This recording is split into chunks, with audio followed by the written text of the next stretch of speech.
Gotcha. Oh dear. It looks like the defenseless little human just got caught by the big, strong dragon. What are you going to do?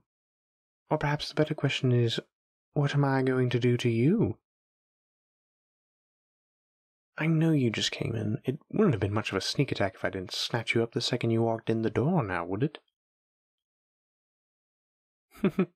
Nope, you're not going anywhere, my little treasure. I've caught you, so I'm going to keep you. I'm sure you're not in the mood. That's why I'm doing this. You've gotten yourself stuck in a rut, and it's my job to drag you out of it, whether you like it or not. Well, you have to forgive me for being a little more aggressive about showing my love today.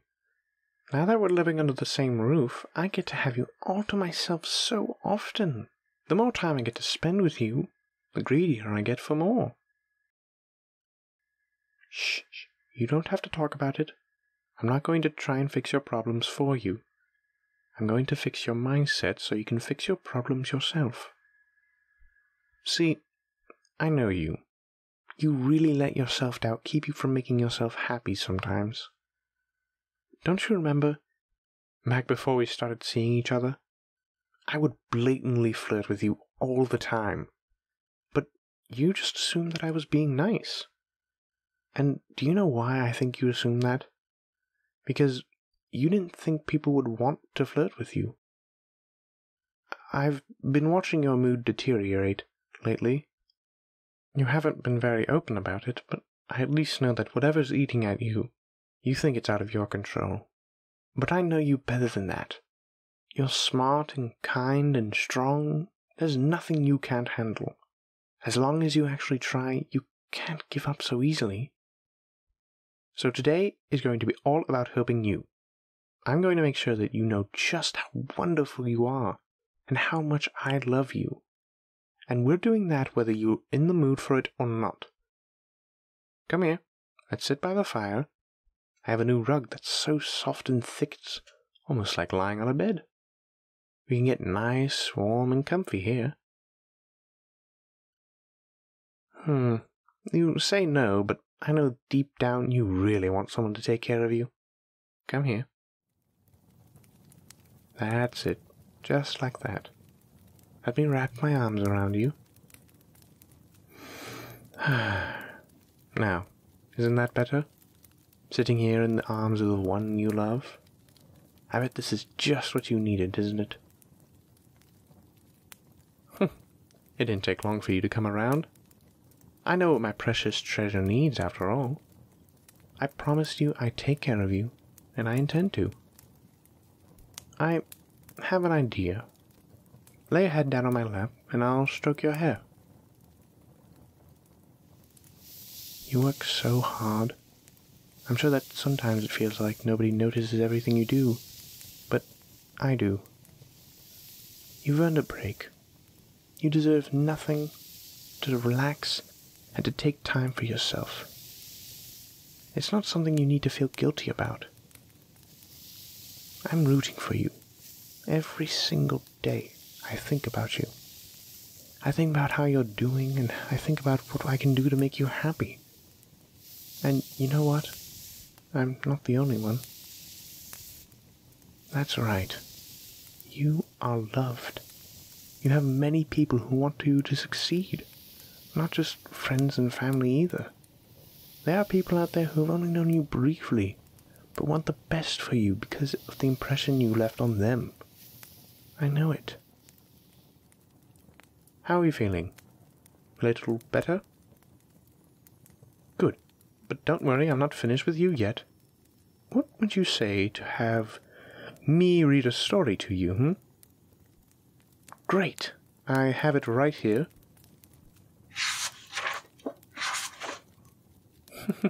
Yes, it's a book about children's fairy tales. There's nothing wrong with indulging in a short, fanciful story every now and then. Is there? Trust me, you'll enjoy it. Plus, there's something I want to share with you. This story is called The Bear in the Storm. It was one of my favorites when I was a child, which you may concern about, for reasons you'll see. Once upon a time, there was a young boy who lived in a small cabin in the woods with his parents. Every day the boy would help his parents by gathering firewood. He didn't mind such a chore because it gave him a chance to explore and play in the forest. But on one cold winter day, the child's parents warned him before he went out. "Don't stray far from the cabin today," they said. "There's a storm on the horizon. We don't want you to get lost." The boy agreed and scampered outside.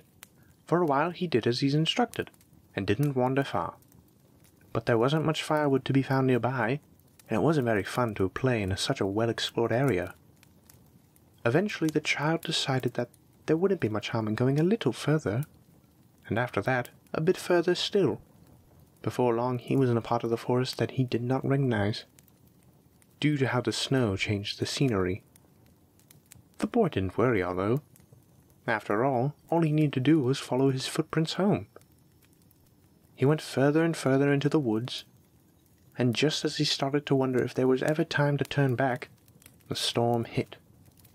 A small seed of worry rooted itself in the child's heart as the snow started to swirl around him. He started to follow his small footprints, but after a few minutes, the howling wind and snow swept away the trail away. The storm made it almost impossible to see where he was going. At that point, the child was truly starting to panic. He looked this way and that way, but he couldn't decide which way he could go from there. Terrified, they huddled down and started to cry.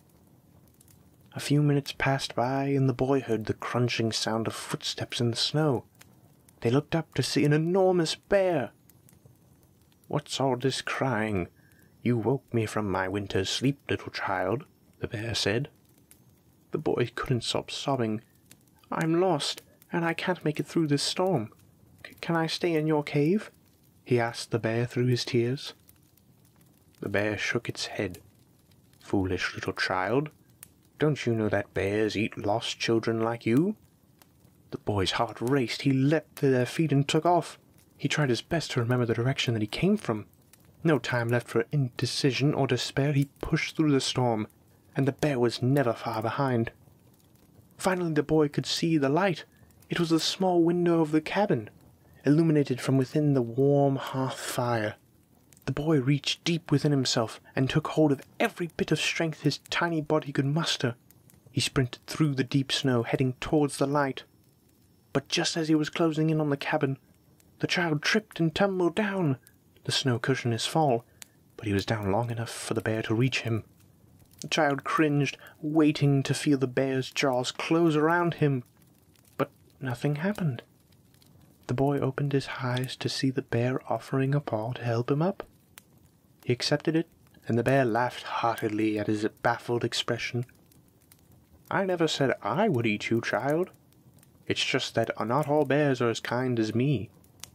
You shouldn't ask a dangerous stranger for help." The bear looked over at the cabin. "And look at that. You weren't as lost as you thought you were. And you were more than a match for this storm. It wasn't the storm that kept you from home, but only doubt." The bear waved farewell and lumbered away, and the child hurried inside, hugged his parents tightly, and curled up by the warm fire. The end. Well, what did you think? I'm thrilled you liked it. My sister always thought it was so strange for liking a story about a boy being chased by a bear, but it always struck a chord with me. And did you catch the message? I'll give you a minute if you need it. Quick as ever. That's right. Doubt can do more than stop you from reaching your goals, more than anything in life throws at you. You just have to trust yourself and find your motivation. That's not always an easy thing. Sometimes you might not be up to the task at hand, but I know that you can do more than you think you can. I guess what I'm saying is, you've got this.